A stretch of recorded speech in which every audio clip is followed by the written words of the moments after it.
200 years ago, on the island of Bermuda, a baby girl took her first breath. Her name was Mary Prince. She wasn't born free, she was born into chains. Before she could even speak, the world had already decided who she was supposed to be. Not a daughter, not a dreamer, but someone's property. Yet, even in that small wooden hut by the sea, destiny was already whispering her name. Mary's childhood ended before it began. At 12 years old, she was sold away from her mother, torn apart by the sound of silver coins. Her mother's cry echoed through the plantation yard, but no one cared. To them, love didn't matter, tears didn't matter, profit did. And so began the journey of a girl who would walk through pain, yet never let her spirit die. Day after day, Mary labored under the sun and the whip. She washed clothes until her hands bled. She was beaten for mistakes she didn't make. But behind the pain, her eyes still carried something her masters could never destroy: hope. Every strike only made her heart stronger. Every tear taught her how to survive. They sold her again and again, each time to a new master. Each time, her body weakened, but her will did not.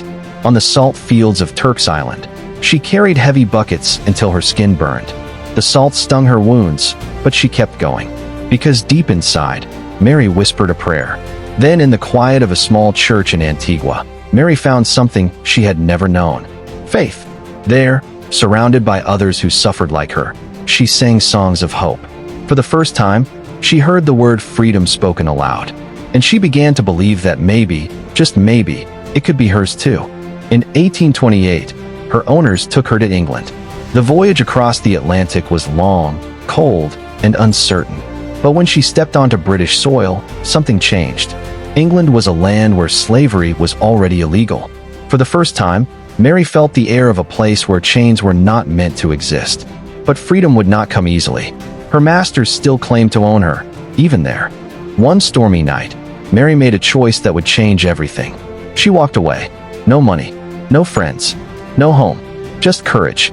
Through the cold streets of London, she followed a single light: the lantern of the Anti-Slavery Society. And in that moment, she stepped out of fear and into freedom. Her story reached the ears of abolitionists, men and women who fought to end slavery. They listened, they believed, and they helped her tell the world what she had endured. In 1831, her story was published as The History of Mary Prince, a West Indian Slave. It became the first book ever written by a black woman in Britain.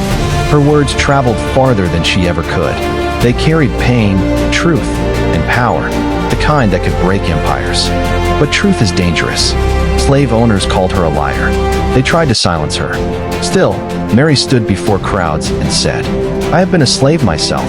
I know what slaves feel." Her voice shook walls that had stood for centuries, and the world began to listen. In 1833, just 2 years after her story was published, the Slavery Abolition Act became law. Across the British Empire, chains fell, families embraced, lives began again. Mary didn't just win her freedom, she helped free millions. She proved that one woman's voice could shake an empire to its core.